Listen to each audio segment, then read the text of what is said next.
Hey guys, it's MJ. How are you? I fingers crossed I can stay streaming live for you guys this morning. We're in the middle of a winter storm in southwest England, so the internet's a little bit dicier than normal. In any case, I really wanted to come live and talk to you guys about this first full moon in March and ultimately be aware that we don't necessarily want to buy into the illusion of lunacy around the full moon or new moon energies. Recognize that talking about astrological events is everything to do with our own empowerment as totality. So we don't give our power away to the moon. We don't give our power away to any perceived external energy. In fact, we integrate the cosmic energies that are available to us at this time as cosmic creators. So instead of feeling disempowered by the energies, we own our power and we use the energies to help highlight to us where within our lives needs healing or what needs healing. And ultimately, the gateway portals of the new moon cycles give us an opportunity to look at things with a more clear perspective. It can often be very emotional, but recognize that actually, regardless of how conscious you are, if you're having an emotional release, thanks, Saipan. Woo woo. It's all charity shop. Whenever I'm guided into charity shops, I often find stuff. Found a bubble hat as well, but I lost it. Or it's disappeared. A couple things have disappeared lately, so yeah, big changes, right? Okay, so here we are, we're in a phase of illumination because we have a full moon. So the moon is shining on our shadows. Now, what I'm very aware of is the depth of healing taking place in the collective. That it's like a quantum leap. So we've been going through massive transformational shifts, and what we're gonna continue to see is a deepening of our healing, and then on the external, a broader manifestation of divine union, which really just means more individuals stepping into their true power as sovereign and authentic creators. Now, in that, yes, divine union can also look like two whole people who come together and walk their vision or walk their path alongside each other because their visions are vibrating at a similar frequency.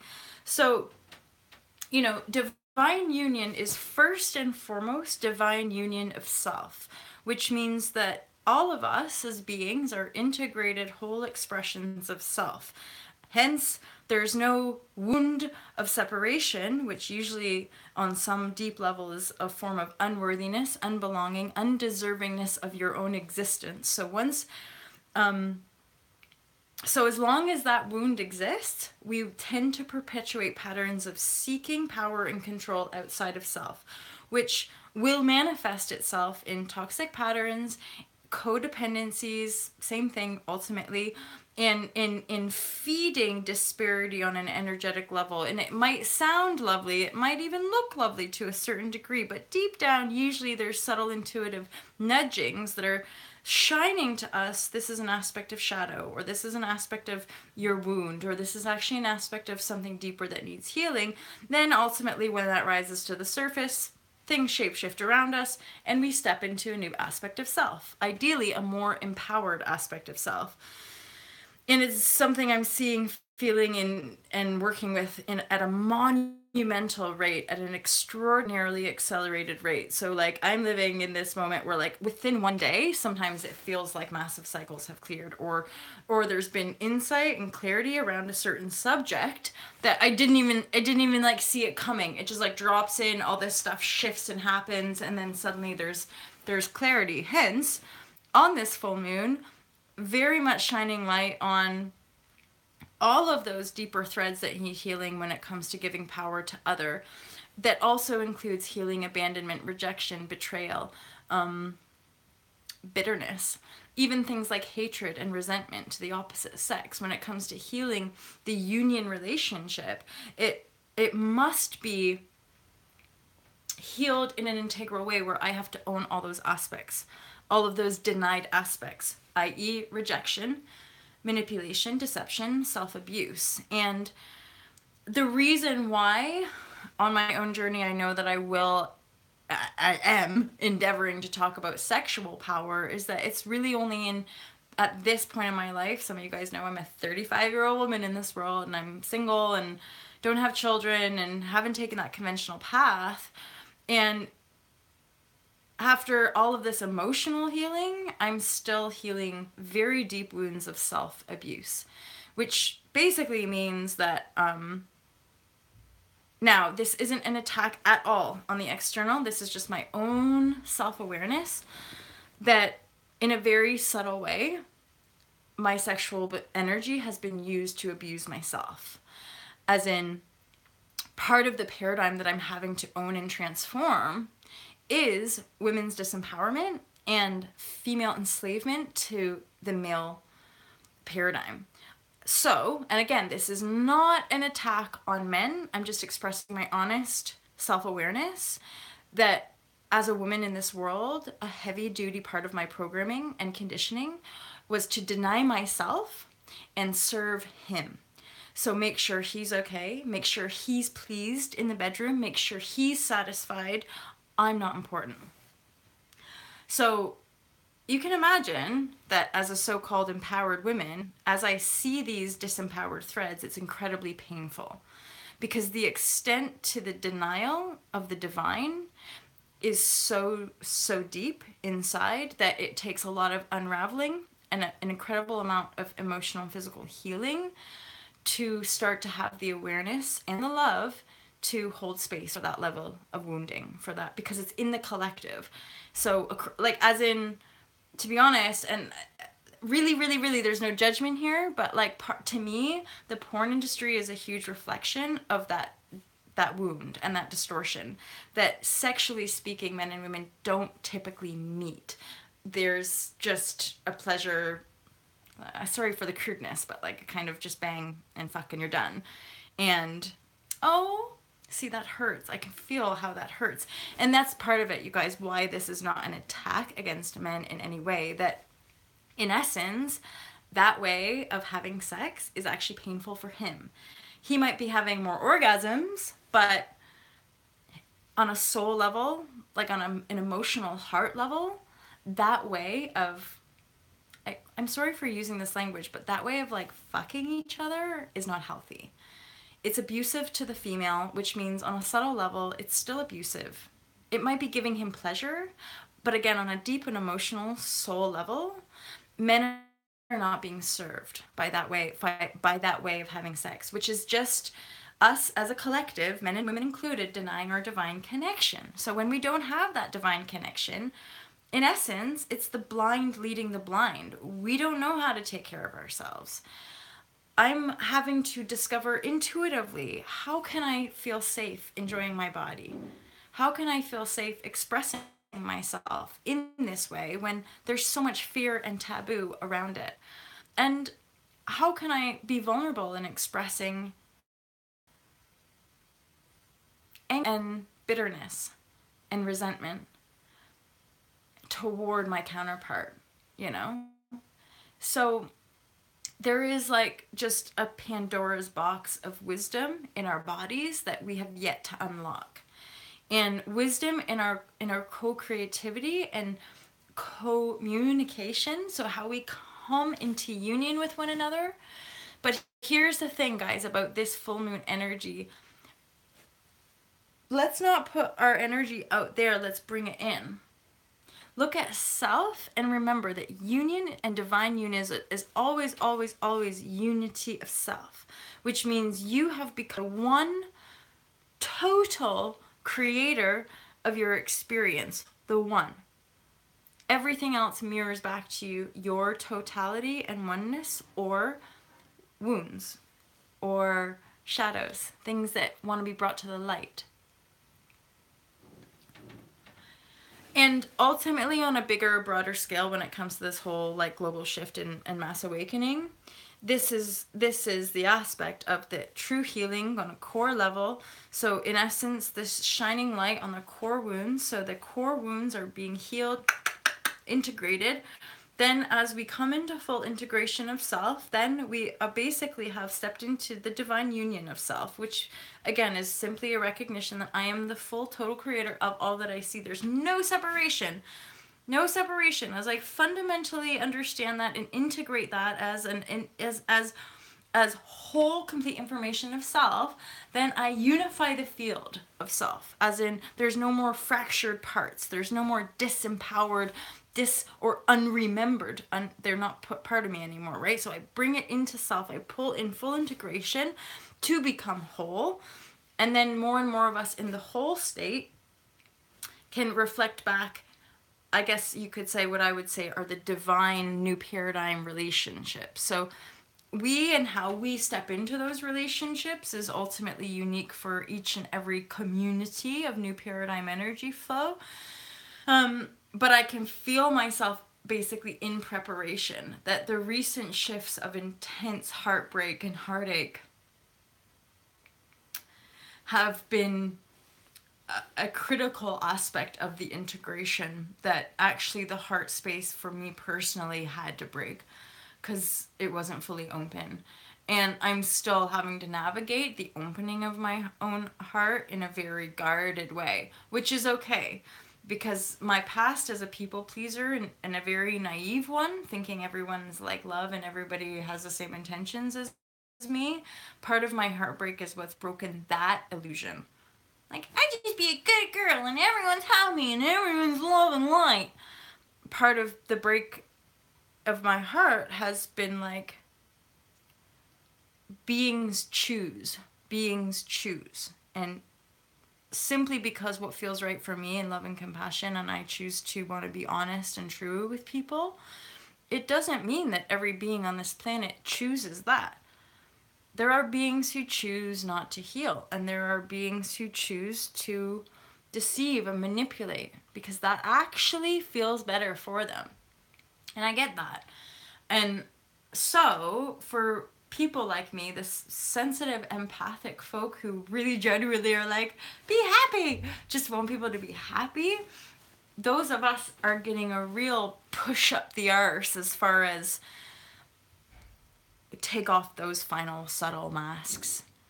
Don't let yourself be manipulated. You know, us wanting everyone to be happy all the time could be seen as a form of manipulation as well, because we're covering up, we're basically masking aspects of other shadow by feeding those disempowered aspects of self. So our empathic sensitivity in withdrawing our energies from that confusing, chaotic behavior of people vibrating on a different level, our ability to withdraw our energies and come back into total self is a big part of this shift.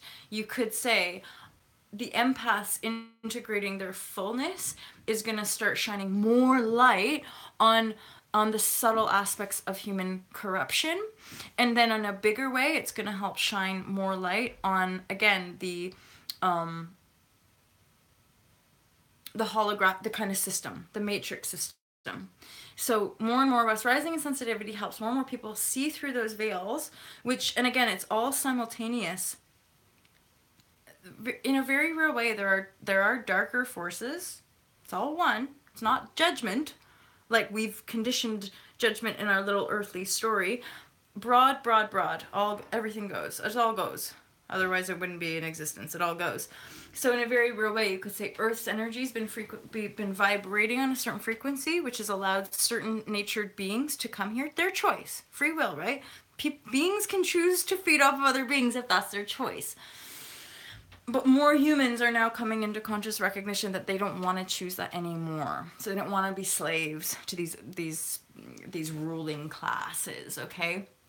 So our rising is like outgrowing the baby steps of having limitations placed on us, growing in love so that we can be, in a cosmic sense, given more responsibility to rise in power and take care of ourselves and one another. This is big shifts. This is big cosmic stuff and stories. So You're, as an empath, you're listening, you are stepping into your power and you're being shown what energy streams you want to let go of, what's not serving you.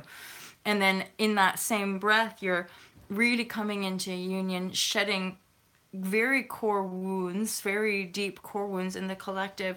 And then the more you step into your divine union, the more, moment by moment, step by step, you'll be shown what you need to do, what path you need to be on. And then we just get better at living in the present moment. All of this is a momentum flow. It's not like every new cycle brand new. It's all like energies that flow simultaneously. So we can be healing deep wounds of darkness and at the same time calling in much higher vibrations in as far as manifestations, which is why we always want to, so we imagine, instead of just like a linear straight timeline, we imagine two aspects of creation in physical form. It's that there's a wave function, okay, going up and down, which is how we in our energy flow experiences the lots of energy, super tired, ebb and flow, highs and lows. And it's natural.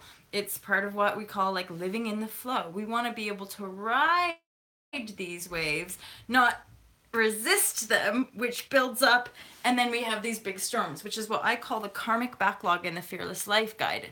In essence, what we want to be able to understand rationally is that we're not just clearing energetic density, emotional density, and disparity from one lifetime. We're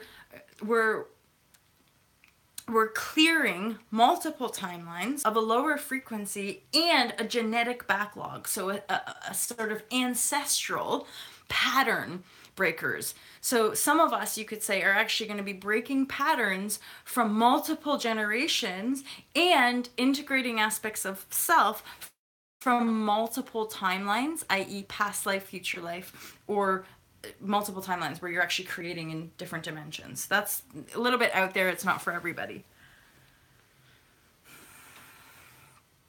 So the union is that all of self comes into presence for full efficacy of manifestation. And I think that's it. I felt like there was like something else in the ether that I wanted to discuss, but it hasn't quite dropped in. Yeah. Okay, I'll talk more about this stuff. Feel free to ask questions, you guys. If you need a session, reach out. My sessions are I'll just be present for you, and then if there's like issues that you need working out, you share them, and then often it's like our higher selves communicate, so then I get an intuitive download of like where there might be disparity or just how to shine light to make more space around the situation to allow it to move through you. Often we can just be present and there can have there might be an emotional clearing. I do charge £100 a session, and I'm flexible if people can't quite afford that. I would never turn anyone away, okay? I would never deny you. At the same time, I've come to a point in my life where I cannot do freebies. Sorry, guys. It's part of where I am. It's not like I will never do freebies again. But energetically speaking, I'm having to be very clear with what I can give. And just right now, with the energies that I'm healing personally, I recognize that I can't give for nothing in exchange. And that's often an empathic people-pleasing tendencies, is that we somehow we're like running, but we're giving, and then there's nothing left. And often people will even leave, and even once they've left, they'll be kind of like sucking at your energy. And then that's where we often require energetic help. So people who work on the energetic levels that can help cut cords. I don't know if you guys have heard stuff like that. So like cutting cords and basically disentangling energetic threads so that we can harmonize self and forgive self for that aspect of creation. And then in truth, just let it go. Everyone has their own journey, right? And we are divine and we are eternal. Our chosen lessons are just impactful, but they're purposeful for our destiny. They're meant for us. Those deeper heartfelt lessons are really meant for us. But I gotta say, it makes me want to cry. The healing just makes me want to cry. It's just so beautiful and profound and like bittersweet. I like, and there again, I go back like my love and light mind, my naive healing mind for so long, and I still to this day, I'm like, imagine the world, everyone just holding hands and like being happy. We could just imagine it. I know, everyone always telling me to stop being so idealistic, but I don't care anymore. That's the point. Like, I will continue to imagine a happy planet. I will continue to imagine people unconditionally loving themselves, getting over the limitations of a fearful mind and a mind and heart that believes we're all separate and that we all need to like fear one another. And so instead of that, just imagine like an innocent world. Imagine forgetting about that fear world and literally just like living in love. See, imagine all the people living, what is it? What's the lyrics, guys? Imagine all the people living for today. Is that right? That's it. Presents? John Lennon. Let's go listen to Imagine and just fucking practice that song. Imagine that we're all peaceful, that we all love each other, and that we can just be so loving that all the world's problems transform. We do have that power. We're just at a really weird transition in humanity's history. We're in a really weird phase because this expansion of consciousness, this quantum leap, is really mind-blowing. And so then I did a share about this, like the fabric of our reality is coming undone. What we once thought this reality was, that's over. That game is up. So now the 80s kids stepping into their power in a true sense are gonna be shaking the status quo in a big way. This is part of it. The fact that we're even talking about this stuff, it's like it's already happening. I can already see us meeting up at big global conferences to talk about how we're going to navigate the new world. I can see you guys coming to visit me in England, and we can just meet up and eat loads of organic food and talk about self-sustainability and living off grid. But also sharing and exchanging high vibrational information so that each of us can continue to go back into our little pockets of the world and again shine that energy into the mass so that we're doing that awakening work. It doesn't, again, it will happen naturally, but I do think more and more of us are having to kind of reach out and hook in to other people around the world, because it's time. It's just time. It's like I can feel it in my bones that it's time for me to be open to receive help. It's time for me to be open to let people in. And my God, it's challenging when you've been used and abused by the world over and over again. But at the same time, the tools are there, the insight is there, and also the love is there to know that having cleared all of that density energy, that there is safety in the next phase of opening up. That a lot of the old trauma is not coming back to be relived. It's over. So a lot of the grieving, in a weird way, even though we think we're grieving some person or we're grieving some loss, the truth of grief is that we're grieving an aspect of our own death. We're grieving an aspect of our own ego, which somehow got attached to the idea of what someone, something would give it for its own gratification. So when we start doing this work, every time we process and heal an emotional storm, in essence, how I see it anyway, is like I'm grieving me letting go of a part of myself. And yeah, some people can be like, well, it is that person. Sure, that's how you could look at it. But because I see all of us as one, I'm not letting go. That person is still alive, and that person is eternal, just like me, and eternal reflections. But if they're no longer physically in my life, my ego has to let it go. you know, because if my ego's holding on to it, it will perpetuate pain. If that person doesn't want to be in the energy, the vibration disparity is too great. And so energetically, what my higher self is telling me is that you're no longer vibrating at the same rate. There's specific reasons for that. So you have to let go of all the pain that's coming up from this release, from this detachment, from this person exiting your life, all the pain that's being stirred up, all the subtle distortions of deception and betrayal and rejection and abandonment and fear of aloneness and da la la la la la, all of that shit that's come up has to come up for release. And again, it's not like I'm really in truth grieving this person, but I'm grieving the dense energy that relationship represented. Or certainly by the end, all that shit that came up at the end, all of that needs healing. So that heals, and then heart, mind, soul is open for even better reflection. I'll keep you guys posted on that. Happy March. We're currently in like a snowstorm in England, which is kind of exciting. I'm Canadian, so I do like a little bit of snow. And because of the snow, now some of you guys know I did a snow day vlog yesterday, was it? Or 2 days ago? And I live in a really steep hill down to the bay and then up. And I managed to get out. But because of the intensity of the weather, I got to stay, excuse me, at Yotown today.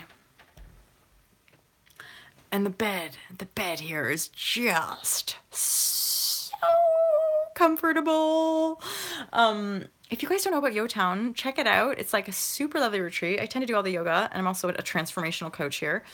But like all the therapists here are amazing. Like the space is just like, it's like the perfect blend of like uber luxury, but like country rustic charm. It's like, I often like to just pretend like I live here when I stay here, and I get to eat the food and just enjoy a really, really comfortable space. So it's if you guys don't know about it, check it out. It's like an award-winning retreat here in the UK.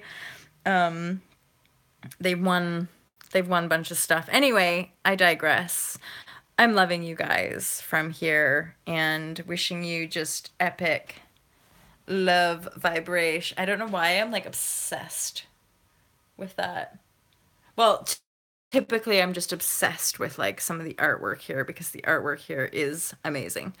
Okay, you guys, that's it from me today. I hope you have an amazing day. I hope that was insightful and useful to you. Please feel free to donate, subscribe, or book a session with me if you'd like some clarity, love, and insight. Have a great day, you guys, and I'll speak to you soon. Oh yeah, and thanks for subscribing, FYI.